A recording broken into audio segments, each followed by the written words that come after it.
மாண்புமிகு அமைச்சர் அவர்கள் கூறிய பதிலுக்கு நன்றி தெரிவித்து, இந்த ஏரிகளை இரண்டும் இணைத்தால் கிட்டத்தட்ட எங்கள் பகுதியில் இருக்கும் விவசாயிக நிலம் சுமார் 1000 ஏக்கர் பயன்படும். வாசுதேவன்பட்டு ஏரி, ஒரு பெரிய ஏரி, எரியூர் சித்தேரி, அல்லியந்தல் ஏரி, வடமாத்தூர் ஏரி, நத்தவாடி ஏரி போன்ற ஏரிகள் இதில் இணைக்கப்பட்டால் சுமார் 1000 ஏக்கர் பாசனம் பயிர் பெறும். இருந்தாலும் வனப்பகுதியில் நிலம் தேவைப்படுகிறது மாண்புமிகு அமைச்சர் அவர்கள் தெரிவித்திருக்கிறார்.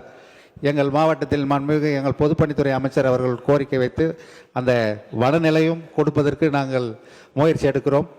இதன் மூலம் எங்கள் பகுதி விவசாய மக்களுக்கு பெரு உதவியாக இருக்க இந்த திட்டத்தை மீண்டும் பரிசீலிக்குமாறு பணிவுடன் கேட்டுக்கொள்கிறேன். மாண்புமிகு அமைச்சர். பேரவைத் தலைவர்களே, அந்த பகுதியில் தலைவர் காலத்தில் குப்பநத்தர் அணை, மெருகண்டான் அணை 2 அணைகளை கொடுத்தார்.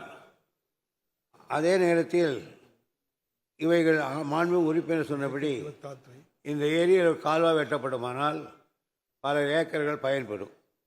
இதில் நிதி ஆதாரம் இருந்தாலும் வனத்துறையினுடைய 10 ஏக்கர் நிலம் வனத்துறையிலிருந்து எடுக்க வேண்டும். ஒரு மம்மட்டி மண் எடுப்பதற்கு கூட நம்மளை அனுமதிக்க மாட்டார்கள் ரிசர்வ் ஃபாரஸ்ட். எனவே அதற்கு கிளியரன்ஸ் வந்தால்தான் மற்ற கிளியரன்ஸை உடனடியாக தரப்படும். ஆனாலும் அதற்கு வேண்டிய கிளியரன்ஸை கேட்டு மத்திய சர்க்காருக்கு நாங்கள் கடிதம் எழுதுவோம். அது வந்த பிறகு இதை பற்றி பேசலாம்.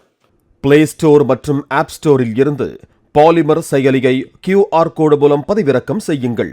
செய்திகளை உடனுக்குடன் பெறுங்கள்.